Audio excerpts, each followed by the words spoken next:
Welcome to the Time of Stories channel. Every day a new story about love and betrayal. Don't forget to subscribe. Wednesday. Doug.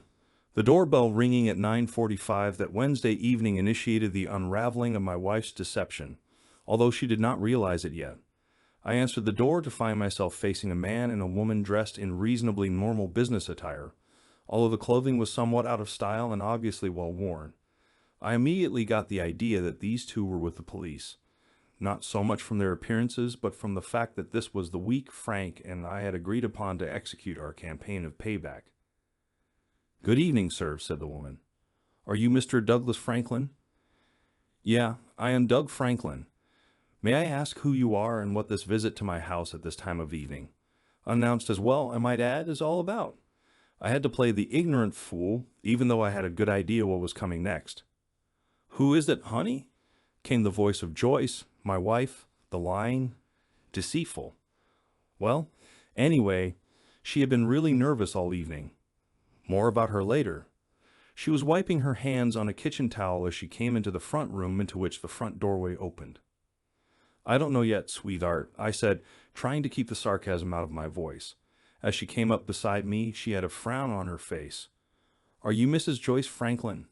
asked the woman at the door, shifting her attention from me to my wife. The man with her still had not said anything and looked bored, if anything, with the whole situation. "Look," I said. I was trying to feign annoyance and cover my inner glee at what I suspected this was about. "You have been asking questions here on my front porch and have yet to tell me just who you are and what this is about." With a resigned sigh, the woman withdrew her hand from her shoulder bag, and the man behind her pulled his hand out of the inside pocket of his sport jacket. When they both flipped their hands in what appeared to be a synchronized and practiced manner, two police badges caught the illumination of the front porch light fixture. I heard Joyce, my wife, groan to herself as the woman said, "I am Detective Sergeant O'Neill, and this is Detective Scurry. We are investigating an assault that occurred earlier today, and we would like to ask you and Mrs. Franklin some questions." I had practiced my put-on expression of surprise a couple of times over the past few days in front of the mirror, and now was the opportunity to see if it went over without arousing any suspicions. What assault? And why would you believe that my wife or I would know anything about such a thing? I said with rising irritation, also well practiced in my expression and voice. I glanced around to look at Joyce and saw that her face had lost all color and that she wore an expression of stark terror. She was looking away from all of us and appeared to be about to hyperventilate. The male detective spoke up at this point. "The assault took place early this afternoon, resulting in severe trauma to the victim. In one of his few lucid moments before he went in for surgery, he identified Joyce Franklin as the primary witness to what happened to him. This has also been corroborated by several other witnesses at the scene of the event in question." Still pretending ignorance and surprise, I said, "Who was this victim?" "I mean, my wife. The primary witness, what?" At this, I paused just as an honestly startled husband should pause and continue to play the role of the ignorant fool as part of the scene that was now bringing my wife's little secret world down around her ears. "Mrs. Franklin, what is the nature of your relationship with a Mr. William Gerardo? And what were you and he doing together when he was assaulted in the back parking lot of the Newton Motel on King Street this afternoon?" asked Detective Sergeant O'Neill. Well, that was blatant. She was obviously going for shock and awe. There it was out in the open. No getting away from it now. Joyce let out an anguished sob, and it appeared as if she were going to pass out. I just turned my head slowly back toward my wife and looked at her with an expression of curiosity and surprise. At least I hope I did okay with those looks. That slowly turned to alarm and then anger as she began to bawl openly and back away slowly from me. Friday. Frank, Fridays are usually a bit less hectic than the other workdays in the week, so I was not particularly busy that day in the middle of the afternoon when my secretary, Jan, told me that I had a call on line 1. "Frank Simmons," I said. "Mr. Simmons, this is Deputy Gibson with the Cherokee County Sheriff's Office. Could I schedule a few moments of your time this afternoon or evening?" said the husky voice on the other end of the call. "Deputy Gibson, I don't understand. Just what is the nature of your request?" I asked, already realizing that Doug must have held up his end of the bargain already if I was getting a call like this one. I'd rather wait and tell you in person, Mr. Simmons. Could I drop by your residence later to speak to you this afternoon or evening? Also, it might be best if Mrs. Simmons is available for this as well. In fact, she really needs to be there for this meeting, he said somewhat evasively. I was glad that he could not see the smile of satisfaction on my face as I said, "Well, I must say that I am confused but curious. You may come by. Is 7 o'clock okay? My wife, Sybil, works during the day, but she is usually at home in the late afternoon and evening. We both should be home by the time you get there." 7 p.m. it is, Mr. Simmons. See you then. And then the connection was broken. I hung up the phone, swung my chair around, stood up, and took a deep, satisfying breath as I gazed out the window of my office. Then I realized that I would have to play out my part completely. I would have to call home to alert Sybil to the coming visit of a sheriff's deputy, or else she might suspect, rightly, that I was setting her up. The home phone rang 4 times and went to voicemail. This was strange. Sybil was supposed to be home by this time of the afternoon. Maybe she was simply in the bathroom. I called again 5 minutes later and got the same result. I waited 10 more minutes, and then I left a message telling her that I would be home at about 6:15 and told her about the call from Deputy Gibson and my lack of knowledge about anything concerning the pending visit. As I hung up, I grinned to myself as I thought about how, so like an unsuspecting husband I had sounded as I had left that message with just the right amount of concern in my voice. Back to Wednesday. Doug.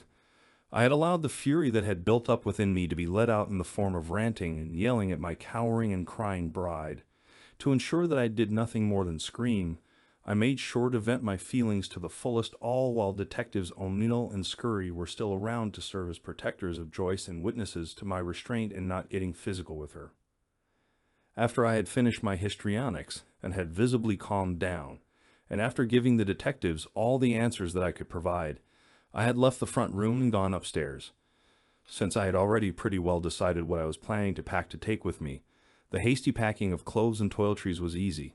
Then I had to make a great show of leaving. It did not take long before I was stomping down the stairs dramatically with my suitcase in hand and my backpack with my laptop computer and some documents I would need for a few days. Joyce was still caterwauling on the sofa in the front room. As the story had come out, with the help of the 2 detectives, it would seem that my wife had been to the Newton Motel twice in her life. On both occasions, she had been there to have sex with one Bill Gerardo. The end of the second visit had been rather more eventful than she had ever imagined or expected.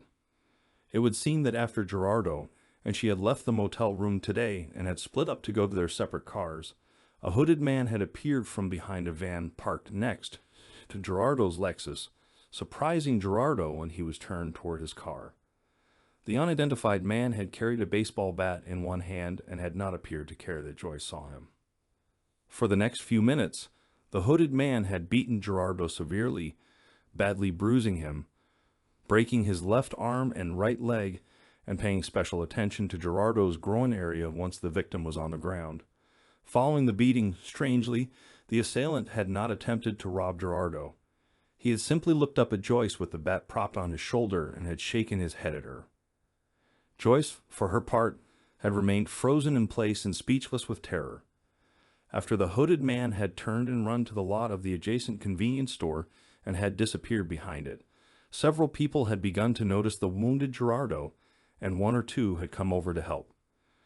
2 others had simply stood back and taken cell phone pictures and video. People had finally noticed Joyce standing there, recognizing that she had been there with Gerardo, and several phones had captured her image. According to witnesses, she had finally broken free of the grip of her terror and had turned in panic to get into her Corolla. It had taken quite a bit of frantically trying to get the key in the lock before she was able to get the door unlocked and open, and then to scramble in and get the car started. Once the engine had finally turned over, she had sped away from the lot, with 1 or 2 people's phones capturing images of her car, including her license plate. It seems that according to Detectives O'Neill and Scurry, Mr. Gerardo had drifted in and out of consciousness on his way to the hospital in the ambulance and had said the words Joyce and Amy alternately. He had been awake only once in the regional hospital's ER, long enough to answer a couple of questions for the police and mention Joyce Franklin's name before he was wheeled into surgery. So, Mrs. Franklin, once again, I need to ask, what was the nature of your meeting with Mr. Gerardo? Detective O'Neill had asked with an expressionless look at my wife. I. She had swallowed and looked at me with the saddest expression I had ever seen her wear. She had then whispered, "Doug, I am so sorry." Then she had looked away and begun crying again. Only when I had begun yelling at her, asking what the hell this had all been about, had she finally relented and admitted that she had been at the hotel with Gerardo for sex. But I had been too incensed to listen to her when she had tried to say, "But it is not what you think." Yeah, I had thought. Right out of the infidelity manual of instructions, other things to say when you get caught cheating. That was when I had begun to put on my show of going upstairs to pack and leave. I was remembering all this as I drove away from our home of the previous 4 years. 1 year of living together followed by 3 years of supposedly happy marriage, only about a half hour following the arrival of the 2 detectives. Now I was headed to my already arranged hotel room for a week's stay, regardless of how things turned out when all this was over. I needed to be away from the house right now in order to keep alive the subterfuge. I also had to prepare myself psychologically to carry through on my part of the agreement with Frank. I had to get my game face on. Forward to Friday again. Frank, when I got home Friday afternoon after having received the call from Deputy Gibson, I discovered several not really surprising or unexpected things. First, Sybil, my wife of 8 years, was not there. Her car was not there either. After I had dropped my gin bag and stopped in the kitchen to grab a Yungling out of the fridge, I had looked at the wall foam in the kitchen and seen the blinking light, no doubt indicating my voicemail message from earlier. Passing through the den, I got the impression that something was slightly out of kilter, but I was still too jacked up with anger to dwell on it. I climbed the stairs to our bedroom and sat down on the bed to take off my shoes. I stripped off my shirt and tossed it toward the hamper, missing it, of course. I took down my pants, and when I went to hang them up in the closet, I noticed that Sybil's clothes were gone. I sighed and turned back to the bedroom.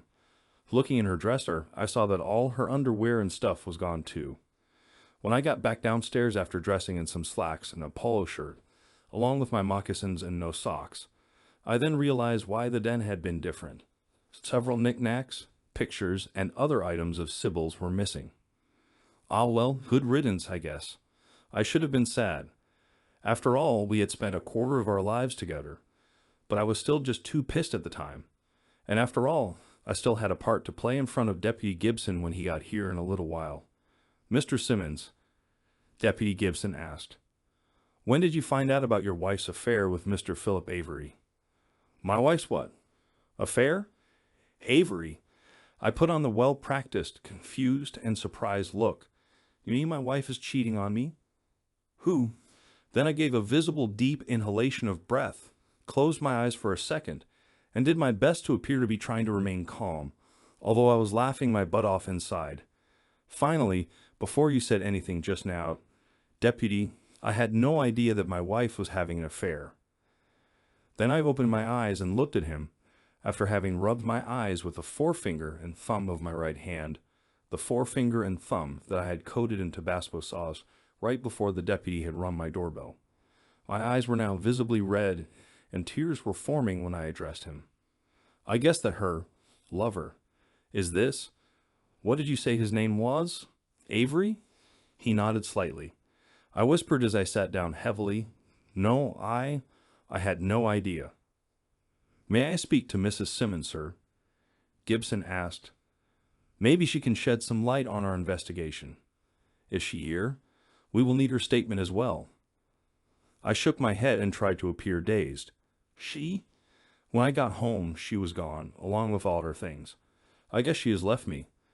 That's all I can make of this." Now is the time to switch gears emotionally. If I were to carry this off for the benefit of the deputy, it was time for the aggrieved husband to strike out in righteous anger. Just when did the sheriff's office begin investigating the dalliances of wives who screw around while their beloved and trusting husbands work to provide for them? I stood and began to pace and wave my arms to add to the dramatic look of things. Then I paused to give the deputy my best snarling look. He was obviously a veteran of many of these types of situations, as he was not fazed a bit. In fact, he looked slightly bored by the whole thing. "Mr. Simmons, we do not investigate cases of adultery or dalliances, as you call them. But we do investigate matters when those dalliances may be the instigating cause behind felony aggravated assault and battery and possibly attempted murder," he said without raising his voice one bit. But he was watching me closely as he said all this. Once again, I put on the surprised look to quote Captain Renault from the movie Casablanca silently in my head. "I'm shocked to find that gambling is going on in here." "Deputy, I am shocked, absolutely shocked to find out that my wife has been cheating on me. But do you really think that she hurt her lover?" "Tried to kill him?" I asked, knowing how ridiculous it sounded. Deputy Gibson almost smiled as he drawled out, "No, I don't think that she did anything like that. What I am trying to find out is just who else might have had a motive to do something like that. For instance," here he looked piercingly at me, "the aggrieved husband, maybe." "Okay, it's Oscar time." "Aye, deputy, I assure you. I had no idea that this affair was going on, and I certainly am not a violent man. And just when did this assault supposedly take place, if I may ask?" Deputy Gibson paused for about 10 seconds, obviously gauging my response and thinking about just how much to tell me as he assessed my possible guilt in this matter. "It took place at a motel parking lot out on Lone Tree Road at about 8:30 yesterday evening. It seems that the motel has a bar attached to it, and the victim, Mr. Philip Avery, was a regular there. Often meeting with Mr. Simmons, I am sad to report. Deputy Gibson really did not look sad at all about telling me this. Then he continued, He had only had 2 drinks yesterday evening, in the company of your wife, I might add. They both seemed agitated, according to the bartender. They finished their drinks, and then he walked out to his car in the parking lot just a few minutes after she had left on her own. An eyewitness in the parking lot says that a man wearing a black ski mask and wielding what looked like a baseball bat assaulted Mr. Avery by striking him high in the back. Then, once the victim was on the ground, the masked man proceeded to beat Mr. Avery all over his body. He avoided the head, but seemed to take particular delight in striking Mr. Avery's testicles. Here the deputy paused and seemed to wait for me to show some sign of emotion, maybe shock, outrage, or guilt. It's been our experience, Mr. Simmons, Gibson continued again, that this type of attack and the physical targeting of the beating is indicative of a cucked husband taking his revenge on his wife's lover. I couldn't help myself. I actually flinched at the word cuck, but other than that, I was able to maintain my expression, combining innocence and incredulity at my circumstances. Deputy, I finally said, I am still trying to process all of this, so forgive me if I sound strained right now. I mean, what with my wife leaving me and finding out, I let my voice trail off. The deputy gave me a look that hinted at the idea of go on, and obviously looking to see if I would rise to the bait and maybe confess to something. I can assure you that I had no connection to the incident you have described last night, I said with a sigh, other than the connection that you have alleged about my wife's knowledge and relationship with this guy, Avery. But last night, I was in my office with my office manager, Janet Barkley, finalizing our business tax filing documents until almost 10 p.m. Just contact her, and she can verify my whereabouts during the time frame that you describe. Deputy Gibson simply nodded and said, Yeah, I already talked to her just after you left your office this afternoon and before coming over here. She already provided you with your alibi. Now, I had to show anger in order not to give away anything else. What do you mean? You already talked to her. Then what was all this about asking me all of these questions and hinting that maybe I was involved? Hey, Mr. Simmons, Gibson said, now stepping back and leaning back a bit to give himself some room to react if I got violent with him. We have to check out everything in these cases. And you have to understand that, based on many past cases of this type, the aggrieved husband is usually the primary suspect until something else comes up. And now, I presume, something else has come up. I mean, now that you know where I was during this assault, I asked, still showing anger, but demonstrating restraint as well. Let's just say that we now need to pursue other avenues of investigation and leave it at that for now, he said. Ah, still trying to rattle me. Well, I had to do the indignant bit now. If you have anything more to suspect me of, and you wish to ask me anything, you can do so through my lawyer. Calm down, Mr. Simmons, Gibson said with upraised hands, trying to pretend that he meant to ease my hurt feelings with his gesture, and still not raising his voice. I don't think it will come to that. By the way, if Mrs. Simmons does contact you, I would ask that you tell her to contact the Cherokee County Sheriff's Office, and I would ask you to let me know too about any contact with her. At this, he handed me his card. Anyway, that's all I needed tonight. I truly am sorry about the situation with you and your wife, and the way you had to find out and all. I'll be going now. With that, he put his Stetson on and walked to the door. As I was about to close the door on him, he turned around toward me and said, I just nodded, and he turned to go. I closed the door behind him and breathed out slowly. This time, I went back into the dining room and pulled down the wild turkey instead of going into the kitchen after a beer. Taking my first sip, I silently toasted Doug and smiled. The boy had come through for me, just as I had for him. Thinking of my now departed bitch of a wife, I said aloud, Sayonara, bitch.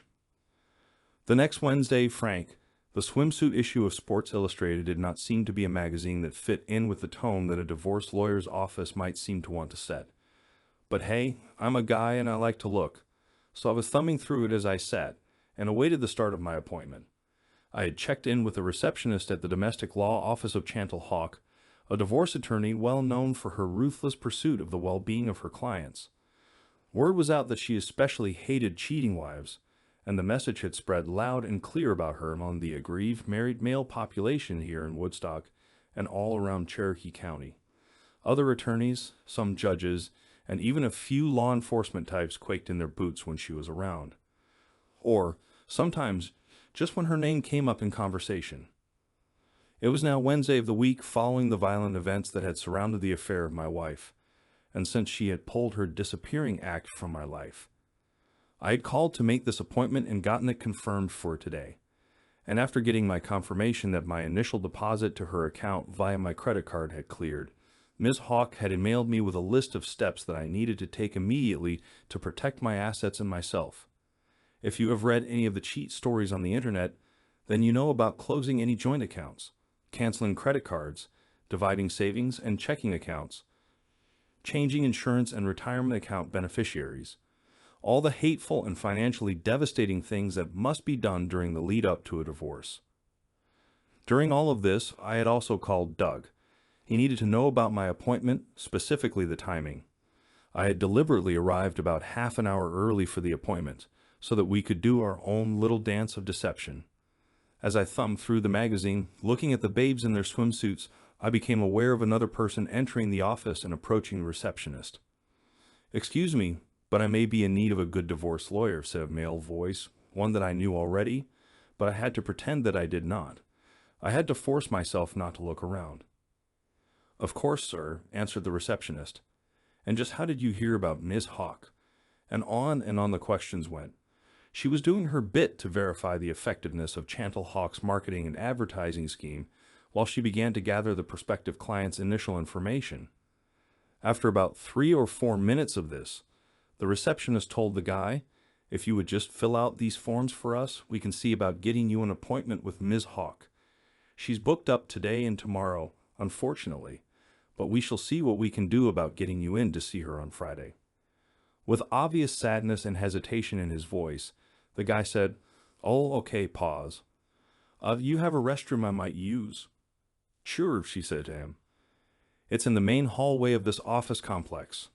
Out the door and then to your left. That was my cue. I gave the guy about a 20-second head start before putting my magazine down and standing. I smiled to the receptionist and told her, I need to hit the gents before I go in. Please tell Miss Hawk that I am still here. Sure thing, she said, smiling at me as I turned to go out to the main hallway. In the men's room, I saw him finishing his business at the urinal. I checked the only stall in this small men's room to ensure that we were the only two there while he washed up at the sink. I turned back toward him as he dried his hands and asked him, You okay? Doug turned to me and gave me a strange smile. "Yeah," he said, it's still. I never knew that I had that much rage in me until now. I have never harmed another human being the way that I did last week." He had been looking away slightly as he said this. Now he looked at me directly and said, "It kinda scares me. You know?" I nodded and said, "Yeah, I know." Well, I had to ensure that he was on track here. We now have a legitimate reason for knowing one another. I mean, meeting at a divorce lawyer's office. Can you keep this up as we go back inside there? Doug nodded and said, Yeah, I can." Then he blew out a puff of air to signify that he was trying to keep calm. I grinned at him to reassure him. "Look, Doug, your situation is different from mine, and we both know it. Just remember, when you get to that third page of the questions on those forms, you know how I told you, where they ask about counseling and the possibility of reconciliation, then you." 6 months later, Doug, I am not usually a barfly, but this night was the 6-month anniversary of the venture that Frank and I had begun our adventure together as a way to satisfy our mutual rage and get our balls back. When Frank had shown up at my workplace that first time and introduced himself to me, I had been fat, dumb, and happy, living the life of a carefree man with a good job and a beautiful and loving wife. Life couldn't have been better, or so I thought. Frank had asked me to meet him after I got off from work, as he had some information that I needed to know. When I frowned at his evasiveness, he had said he would buy me drinks and dinner if I would simply listen to what he had to say. I hesitated, but hey, free drinks and dinner don't come my way very often, and this might have been a new customer, although eccentric, maybe seeking my business. So I had agreed. That evening, my bright, happy world was no longer bright, nor was I happy after he finished with his tale. "He drugged her, Doug. You have to remember that and keep that foremost in your mind. She did not set out to cheat on you. Frank insisted. He had shown me pictures and transcripts that his PI had given him in a report of the investigation of Frank's cheating wife, Sybil. I had not been aware, up to that point, that my wife, Joyce, actually worked with Sybil, that they had become more than simply passing acquaintances. Joyce had actually begun to go to lunch with a slightly older Sybil. It also appeared that on those days in recent weeks, when Joyce had begun to stop for drinks and time to wind down on the way home from work, she had been doing so in the company of Sybil as well. Evidently, Frank's PI's surveillance of Sybil and the subsequent electronic eavesdropping that went along with that had resulted in information relating to Joyce at that point. Joyce, it seemed, was shocked when Sybil had begun to let slip hints about the older woman's running around on her husband, Frank. While shocked, Joyce had still been somewhat excited and intrigued by all of this, but only from the point of view of someone who had been reading romance novels since her teens. I knew now that Joyce had seen all of this as excitingly naughty on Sybil's part, but Joyce would not have actually indulged in any extramarital behavior on her own. Still, she could enjoy hearing about Sybil's exploits and promising to keep them just among us girls. The two women had been stopping for drinks for about 2 weeks together when, one afternoon, 2 men came over to their table and asked to join them. Joyce had been about to refuse when Sybil had simply scooted over and told the 2 men that certainly they could join them. Joyce had been noticeably upset, according to the PI's report, but Sybil had been visibly enjoying herself. Joyce had left shortly thereafter, but the report went on to say that Sybil had adjourned to a room in the motel building adjacent to the bar with both men and had remained there for approximately 2 hours. The following week, Joyce and Sybil were once again at the same bar after work. The same 2 men, now identified in the report as Bill Gerardo and Phil Avery, had come into the bar a few minutes later. They had once again asked to join the women, and Sybil once again had acquiesced. The report documented that Joyce and Sybil had left the table for a few minutes to go to the ladies' room. During that interval, one of the men, Bill Gerardo, had removed what looked like a small vial from somewhere in his clothing and had poured its liquid contents into Joyce's drink, stirring it with his finger. He had then said something to Avery, and they had high-fived and smiled as the ladies had returned. About 20 minutes later, after having finished her drink and reaching for her purse, Joyce had appeared to be slightly uncoordinated in her movements. Sybil had sought to ascertain her welfare, getting a confused look and response from Joyce. The 2 men had offered to help get Joyce to a place where she could lie down and recover before attempting to drive anywhere. The PI's report indicated that, unsurprisingly, the men had just happened to have a motel room available next door. Yeah, I know he drugged her the first time. Gerardo, I said. It was her letting him blackmail her into coming back a second time, without being drugged, that pissed me off. But what really gave me a case was the fact that she did not trust me enough to tell me about what was going on and let me help her out of the mess she had gotten into with that shitbird. I had to take a sip of my drink to calm down. I'm her husband, for God's sake.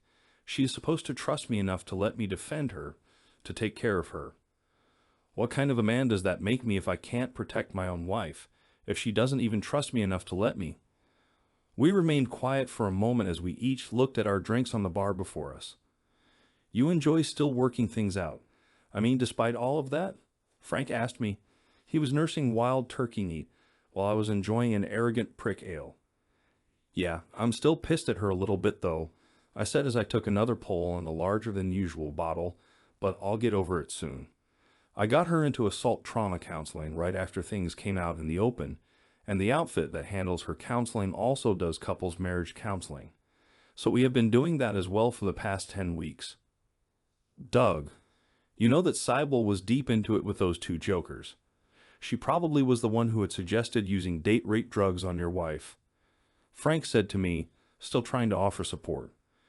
Yeah, I know. We went over that together months ago. By the way, did you ever hear from Cybele? I asked. Nah, Frank responded and then took another sip. It's as if she has vanished from the face of the earth. But when her money runs out, I expect I will hear from her.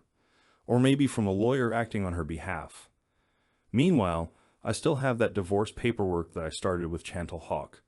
Chantal says that I can modify the grounds for a divorce from adultery to irreconcilable differences or even to abandonment if the bitch stays out of touch for long enough.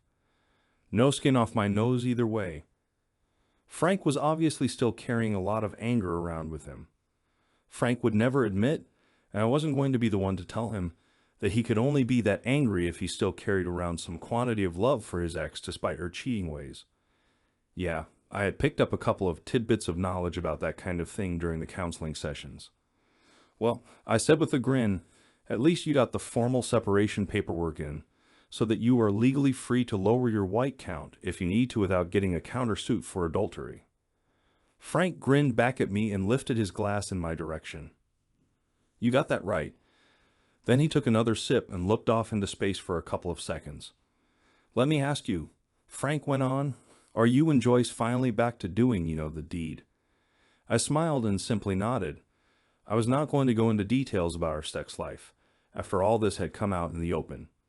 It had taken a couple of months before we had finally gotten together for sex after all of that, and only after she had been in counseling for a while. But man, the changes. It was as if Joyce could not do enough for me in her guilt-ridden efforts to make things up to me. Sex in any way I like, and I had finally gotten her number.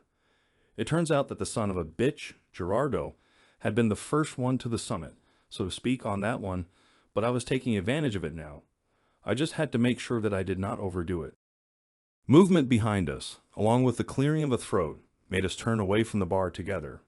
A woman stood there in a very sexy dark green cocktail dress.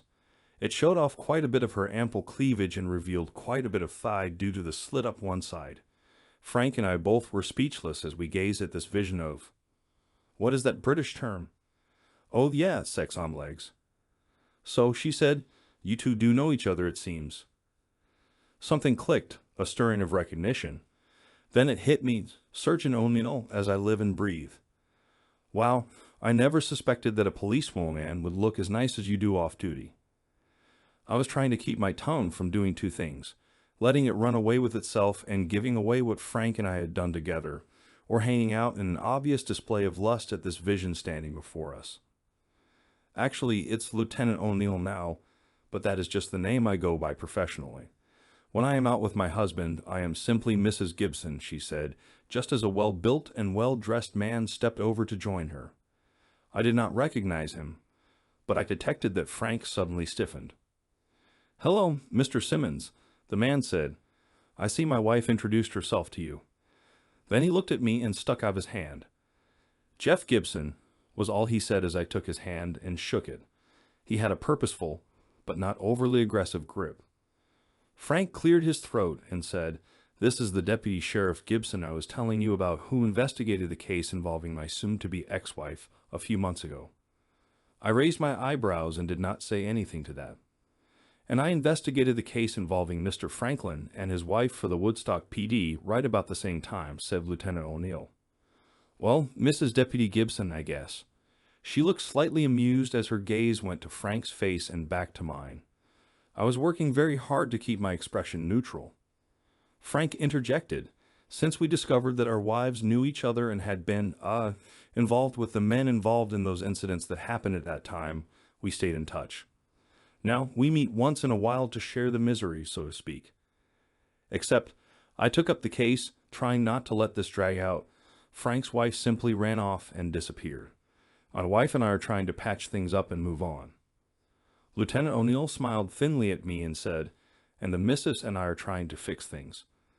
By the way, we still have an open case file on the attack on Mr. Gerardo." She paused to see if I would respond. When I simply grimaced and took a pull from my beer bottle, she went on, "He is still in rehabilitation for his leg, but it appears that he will have a limp for the rest of his life. His arm is doing well, though. It is a good thing he is right-handed." I did not really give a shit about the recovery or lack thereof of Bill Gerardo, but I simply nodded. His wife, Amy, divorced him and took their 2 kids, along with a huge chunk of his finances. It also seems that his reproductive organs, while still functional, are somewhat lacking in potency at this point. It looks like the low motility rate of any sperm that his body generates will make it difficult for him to have any more children should he decide to remarry. She seemed to carry an air of satisfaction about that herself. I guess even cops, if they are female, want to see slug-butt cheating men get their due. "Yeah," piped up Deputy Gibson. "Frank, if you ever have any contact with your ex, let her know that we still have the case open concerning the attack on Mr. Avery. His injuries were not quite as extensive or severe as those to Mr. Gerardo, but he still had quite a lot of medical expenses. These hit right about the time that his wife, Wendy, hit him with divorce papers as well." Frank grunted and said, "Couldn't have happened to a nicer guy." Both Deputy Gibson and his wife alternated looking at each of us as the silence grew, but neither said anything. They simply sported amused expressions. Finally, "Well, you all have a nice night now, Yvir," said Deputy Gibson as he took his wife's hand and led her out the front door. Frank and I turned back to the bar and drank in silence for a few minutes before he looked around and spoke softly to me. "You did make sure to get rid of that bat, didn't you?"